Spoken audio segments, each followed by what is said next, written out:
Hello, I just want to go through where I've got to on my keto journey and the changes I've made in the kitchen and the utensils that I found most useful. So if you're just starting out, these are some of the things you might find useful or essential. So really I'll go from the left to right of what I've got displayed here. So one thing that I use a lot is the good old cast iron fry pan, and that's almost a daily use for that one. So in there goes I don't know, mincemeat, eggs, fish, whatever. And as you probably know if you've used these, you never put on washing up liquid. Right. The bottom, I'm feeling the bottom here, it's really quite smooth now, so I've had this about 2 years, I suppose. So it's worth investing in one of those. And whilst I'm on it about cooking pots, the other one I bought is a cast iron pot as well. Now this I use in the oven if I'm doing a slow roast or something like that, and it retains the heat really well and cooks very evenly as well. So, and then at other times I just use it for doing frying chips and stuff, or the keto equivalent of chips. So that's been a handy piece. Going back to another item that was used many times a day was the scales, just to make sure when I was using, I think I used one of the is it Carb Manager, the online application, to work out how much I could eat of what. I was trying to get used to the balance of the different nutrients in the food I was eating. Now what I did get was one that's got a tier scale, TARE. So if I can put something on there, press the button and it disregards the weight of the plate or whatever, so you can just weigh, it sets itself back to naught when you've got something on there.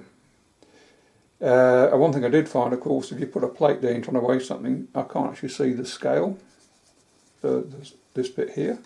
So what I did buy was a transparent plate, so I can just put that on there and I can still see the scale underneath. Now if you're going to buy one of these, I'd suggest check that it's Pyrex or heat proof or whatever it's called. This one isn't, unfortunately, so I've had one of these break on me when I moved it onto a cold surface. So I only use this really for weighing, not for use to eat off and stuff. Moving along, got to have something to do the coffee in, and I just got a coffee plunger. I used to have a full coffee maker, espresso machine, but that required, because I use it with milk, and of course now I can't eat milk. I now make my coffee with a fat bomb. We're using coconut oil, so I use that fat bomb. So I use that to put the coconut oil in, put the coffee on top of the coconut oil, and then I've also bought a mixer. I'll just move over in here in front of you, excuse me. So there's the mixer, and this is a Bay mix, which is quite pricey but should last a distance. I can put different bits on the end there, and that just stays by the stove, so it's always accessible to do a mix in the supplied mug, I suppose it is. What do you call it? Yeah, and that's microwave proof, so I can heat the coffee up if I've left it standing for a while. Now, just while I'm showing you that one, there's also an attachment that goes with that, which is the, if I can find it over here,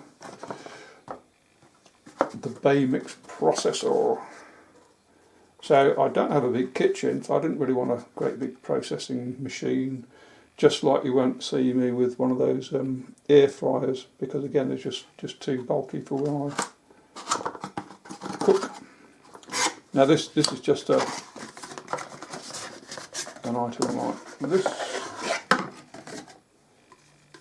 So basically I just put the Bay Mix processor, I'll take that off of course, and just slot that in there, and then it's got cutting blades underneath. So that's quite good if you want to make cauliflower rice, and I've also used it to make breadcrumbs from keto bread. So yeah, and obviously that's a lot easier to store than one of the great big food processors. So that does the biz. Put that to one side over there.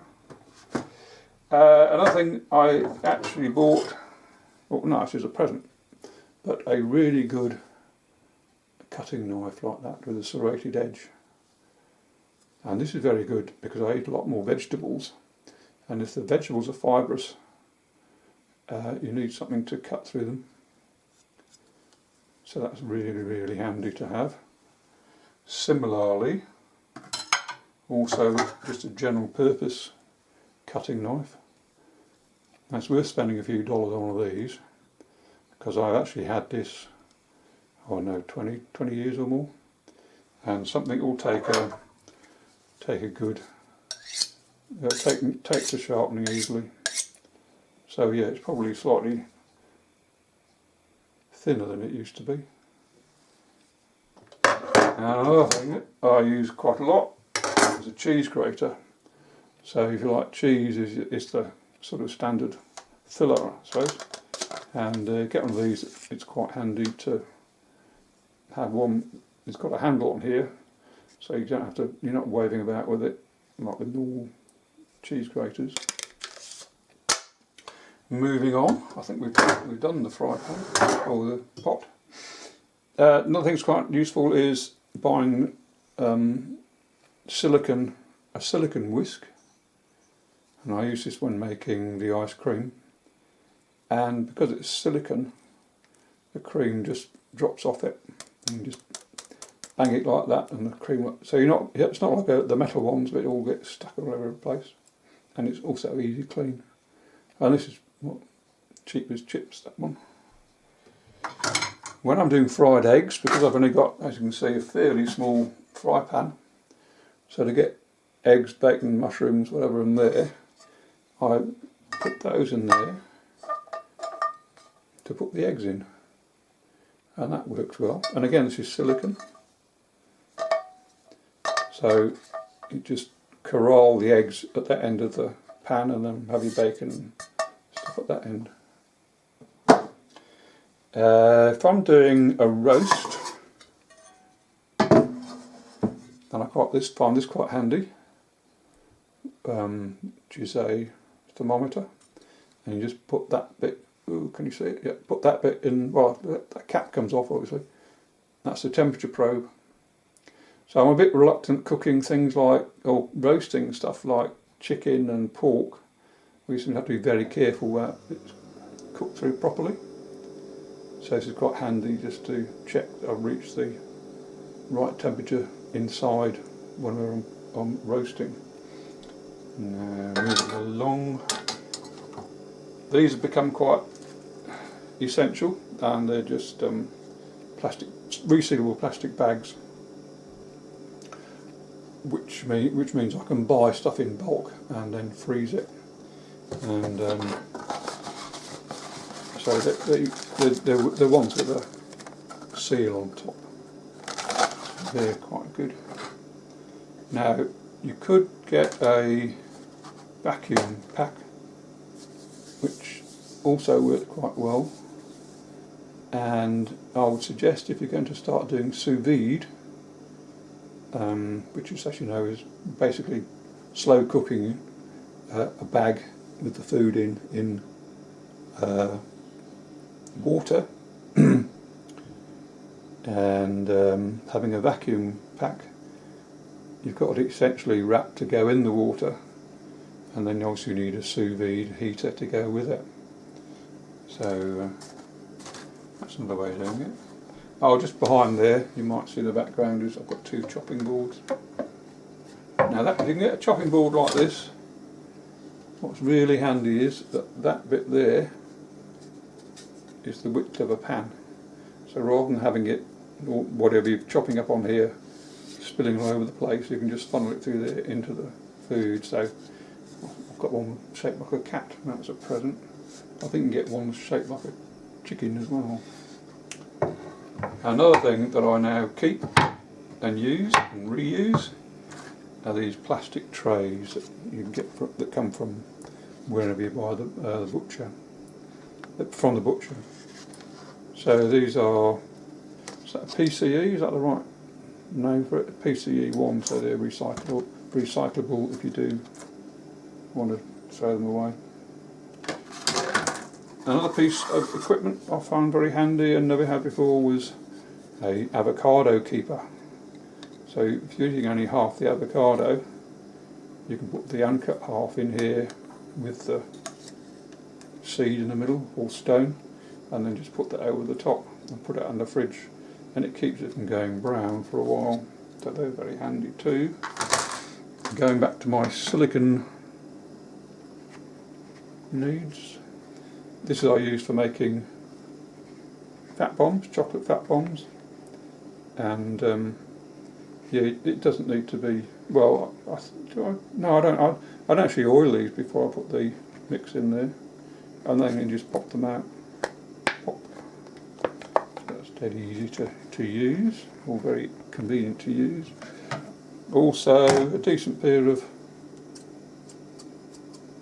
scissors for doing stuff around the kitchen, so that's a new acquisition since I went keto.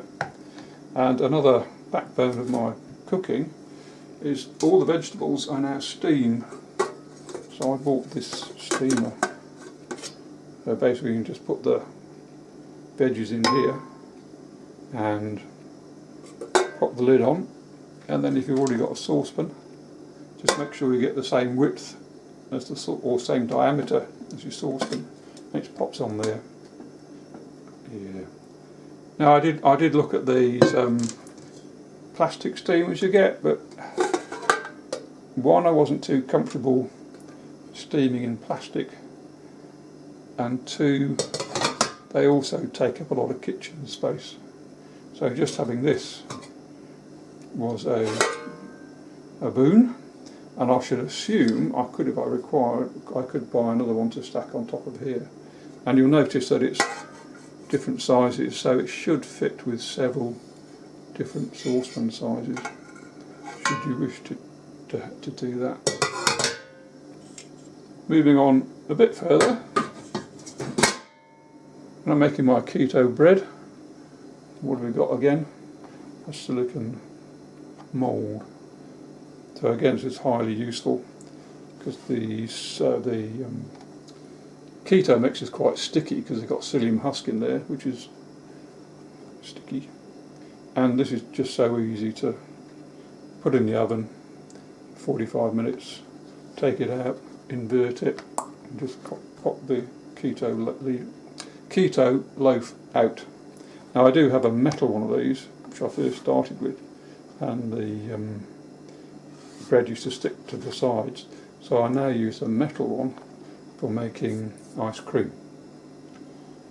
And finally, if you get into making sausages or doing any mincing like that, I can recommend, as it reaches across, this beastie here. I've actually made another video, an unpacking video of this thing, and it was sort of, you think, oh, you know, one of these overseas, whatever, but I think it's about $50 for this, $50. But I mean, it's really well made, you know, and this has got quite a hammering over the past 12 months with mincing up pork and venison and lamb and abalone or parwa. So yeah, so I'm very pleased with that purchase. Right. So there we go. That's about it. I can't think of anything else that I've purchased to make the keto journey easier, but that might give you some ideas of what you can purchase to do the keto diet. Okay, thanks for watching. Cheers.